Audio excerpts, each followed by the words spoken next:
All right, guys, so when I'm out here working on the fence or even walking around the community, I like to carry me a little weapon, a little dog whacker. Because one time I was out here and I was nearly attacked by two big dogs, right? And I was working on the fence, drilling, focusing on the fence, and I heard something behind me. I turned around and there were two big dogs right in front of me, growling, barking, deciding if they're gonna attack me. And all I had in my hand was my drill.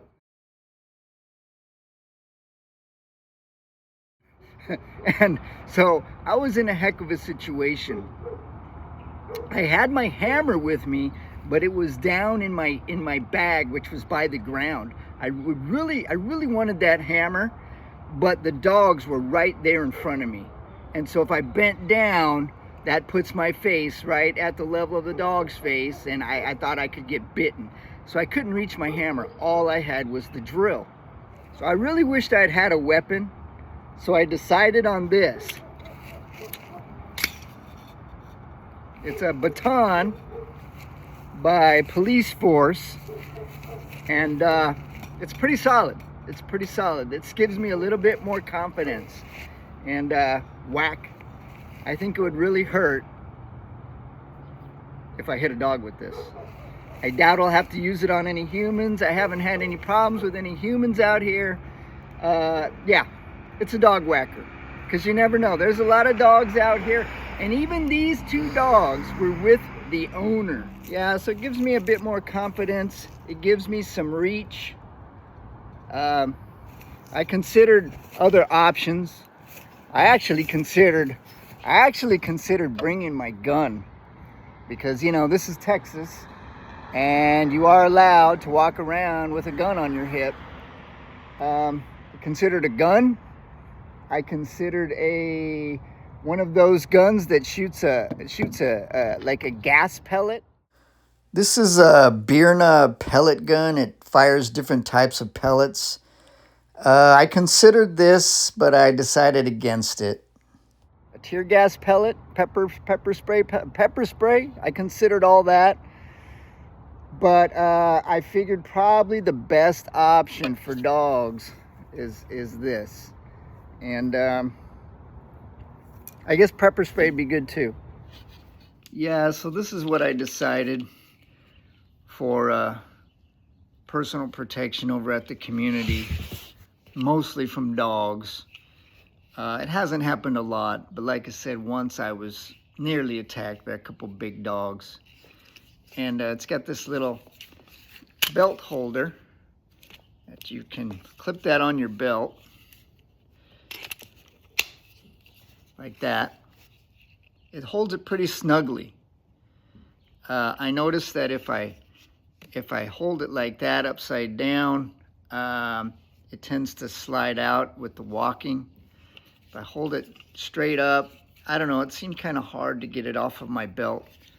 So when I hold it, when I put it on my belt, I put it like that.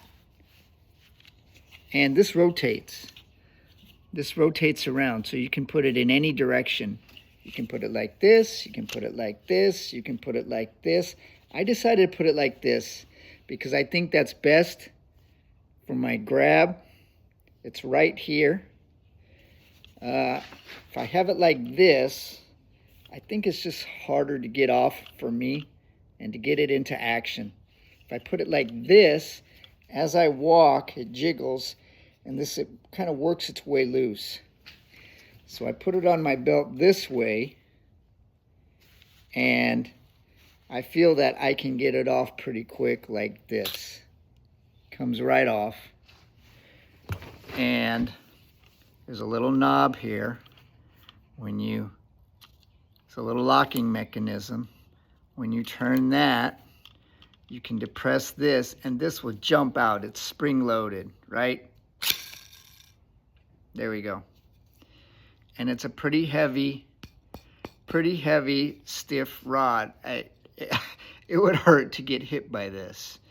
I think this will take care of most dogs. I think most dogs will think twice if they see you with this, and if they get hit by this. It's got this little knob on the end. But yeah, and once it's out, snap, it doesn't collapse. To collapse it, you have to hit it on the ground, hit it on something to collapse that. It stays open. It's got this on the end here. It's got a rubberized handle, which is pretty good. Nice grip. I like the grip. I like the feel of it. I got the long one. I think this is like 26 inches. I got the long one because I want some reach. But yeah, it's by Police Force. I like it. I like it. I think it's pretty good. I did consider other weapons. You know, what do I use for dogs? Consider pepper spray. Considered like the Birna pellet gun, shoots these pellets. I considered carrying my real gun, this one here. I considered that. You know, this is Texas. It is legal for me to walk around with this on my hip, but I thought that, look, look, I don't need to be that lethal, okay? I think I can take care of most dogs with a baton, you know. And the thing is, something like this, once you start shooting real lethal bullets, you know, you increase you increase everything, your legal liability, the lethality of it.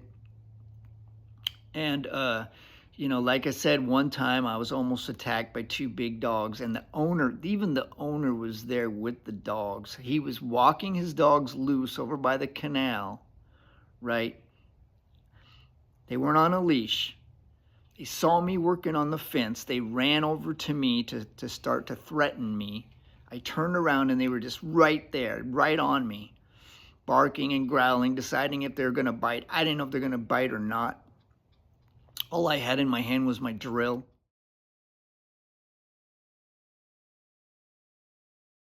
I didn't have any weapon. The only other weapon I had was my hammer, which was down in my bag, down on the ground.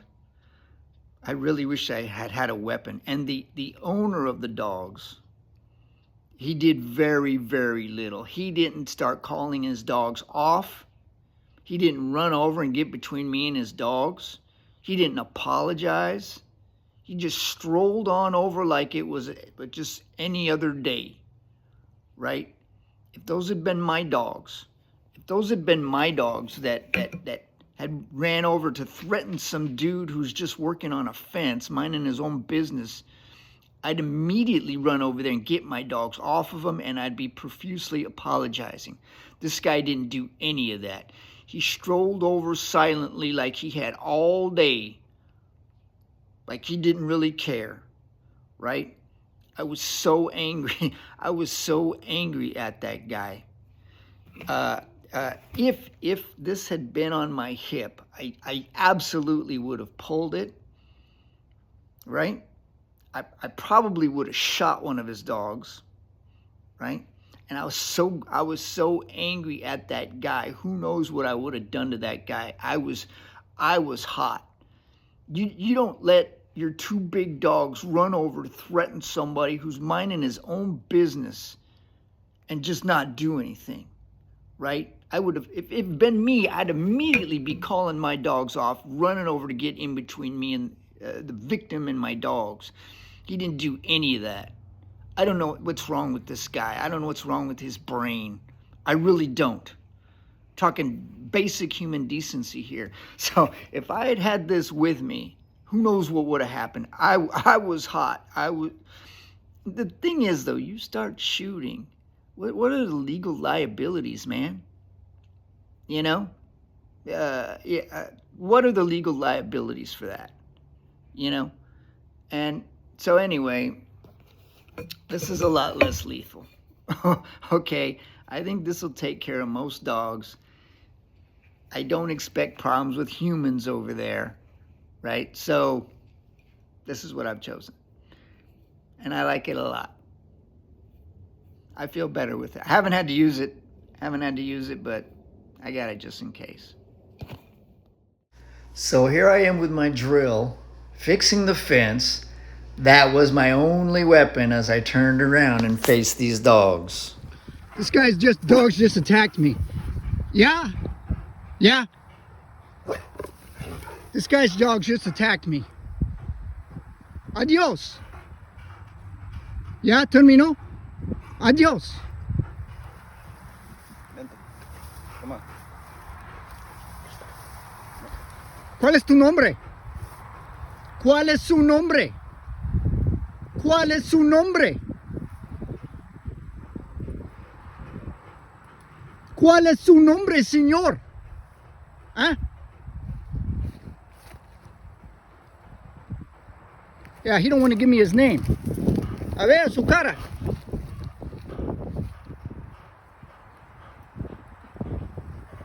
¿Ah?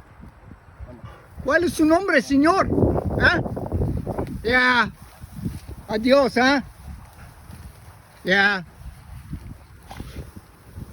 Yeah, this guy, his dogs just attacked me. Yeah, esconde su cara. This guy's dogs just attacked me. This guy's dogs just attacked me. Motherfucker. Yeah, so those dogs didn't bite me. The guy broke off his little pursuit of me soon enough. I didn't let it go, guys. I didn't let it go. I went out to my truck. I got my shovel out of my truck. I followed that guy down the trail. All right. When he saw me following him, he wasn't too happy. When he saw me following him with my shovel, he wasn't too happy. And, you know, he started yelling to a lady to call the cops. I made him apologize. Finally, he apologized when he said when he saw I wasn't going to let it go. Anyway, I finally broke it off because I'm pushing the bounds of legality by following him with a shovel in my hand instead of just letting it go. I just wanted that guy to understand how upset I was and what I thought of him. And I wanted some better reaction out of him. And I finally got it. Finally. He said, "I'm sorry. Why don't you just leave me alone?" You know, he could have done that in the first place. He could have done that in the first few seconds. But I had to go after him. Some guys don't want to admit fault or responsibility ever. Some guys never, ever want to say they're sorry. They messed up and you know, they were irresponsible. I had to go after this guy with a shovel and show him how mean I am for him to finally say, "I'm sorry." Then I broke it off because, you know, I myself might get arrested at this point. Anyway, take care, guys. Watch out for those dogs and watch out for those irresponsible dog owners. There's a lot of them.